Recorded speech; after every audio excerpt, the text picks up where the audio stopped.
Hi అండి, అందరు ఎలా ఉన్నారు? బాగున్నారా? వెల్కమ్ టు మై ఛానల్ మీ బుజ్జి ఎస్ఏ. ఈరోజు నేను మీకు రెస్టారెంట్ స్టైల్ ఫ్రైడ్ రైస్ ఎలా చేస్తానో చూపిస్తాను. ఇంట్లో అనుకుంటున్నారా? కాదండి, రెస్టారెంట్లోనే. ఇంకా ఆలస్యం ఎందుకు, రండి చూసేద్దాం.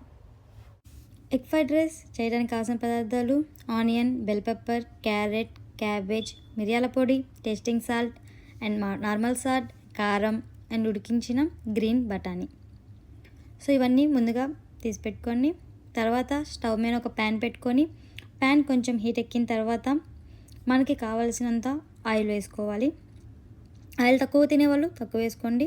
దీంట్లో మనం ముందుగానే తరిగి పెట్టుకున్న వెల్లుల్లి పేస్ట్ వేయండి. అవి కొంచెం ఫ్రై అయిపోయిన తర్వాత దాంట్లో కొంచెం కరివేపాకు అండ్ 2 ఎగ్స్ వేయండి. సో మీకు ఒకవేళ ఎక్కువ ఎగ్స్ కావాలంటే కొంచెం మీరు ఇంకొక ఎగ్ కూడా ఎక్స్ట్రా వేసుకోవచ్చు. ఎగ్ మంచిగా ఫ్రై అయ్యేదాకా దాన్ని మిక్స్ చేసుకోవాలి.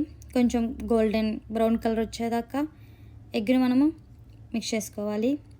సో ఎగ్ కొంచెం గోల్డెన్ బ్రౌన్ కలర్ వచ్చినప్పుడు దాంట్లో ఉన్న ఆయిల్ అంతా కొంచెం పైకి వస్తూ ఉంటుంది. సో అప్పుడు మనము ముందుగానే తరిగి పెట్టుకున్న ఉల్లిపాయలు, క్యారెట్ ఇవన్నీ దాంట్లో యాడ్ చేసుకోవాలి. అవి కొంచెం దీంట్లోనే మళ్ళీ కొన్ని మనం ముందుగానే తీసి పెట్టుకున్న గ్రీన్ బఠానీ కూడా యాడ్ చేసుకోవాలి. సో ఇవి రెండు కొంచెం పచ్చివాసన యాడ్ చేసుకున్న తర్వాత ఈ రెండు కొంచెం పచ్చివాసన పోయేంత వరకు మిక్స్ చేసుకోవాలి.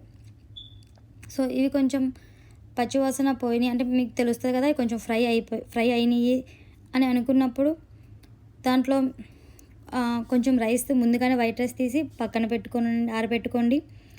సో ఇప్పుడు దాంట్లో తీసుకొని వచ్చి ఫ్రై అయింది అనుకున్నప్పుడు ఆ వైట్ రైస్ తీసుకొచ్చి యాడ్ చేయాలి. సో ఈ వైట్ రైస్లోనే మనము ముందుగా తీసి పెట్టుకున్న రుచికి సరిపడినంత ఉప్పు,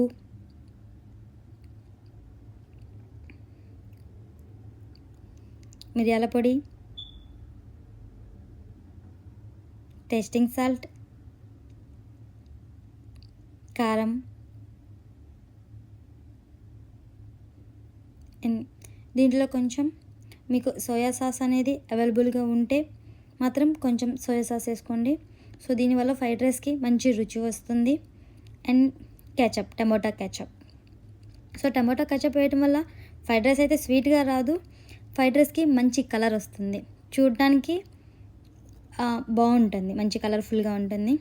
సో మీకు ఇష్టం లేదు అనుకున్న వాళ్ళు అది కేచప్ యాడ్ చేసుకోవాల్సిన అవసరం లేదు. సో ఇవన్నీ మంచిగా కలిసేటట్టు మిక్స్ చేసుకోవాలి. సో మీలో ఎవరికైనా టేస్టింగ్ సాల్ట్ అనేది ఇంట్లో అవైలబుల్ లేకపోతే సో మీరు టేస్టింగ్ సాల్ట్ అనేది స్కిప్ చేయొచ్చు. దానివల్ల టేస్ట్లో అయితే మీకు అంత తేడా అయితే ఏమీ రాదు.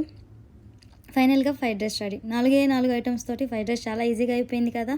సో దీంట్లో కొంచెం గార్నిష్, ఆనియన్, కొంచెం లెమన్ వేసుకొని తింటుంటే ఉంది నిజంగా అంటే నిజంగా చాలా బాగుంది. నేనైతే ఫస్ట్ టైం ట్రై చేశాను రెస్టారెంట్లో. నాకే కాదు మా ఫ్రెండ్స్కి కూడా చాలా అంటే చాలా బాగా నచ్చింది. మీరు కూడా తప్పకుండా ట్రై చేయండి ఇంట్లో. అండ్ ఎలా వచ్చిందో కూడా నాకు కామెంట్ బాక్స్లో చెప్పండి. అంతే అండి. నాకు తెలిసి నా ఫ్రైడ్ రైస్ మీకు నచ్చిందని అనుకుంటున్నాను. అదేంటంటే చూసి వెళ్ళిపోతున్నారు. Please like, share and subscribe. Thanks for watching.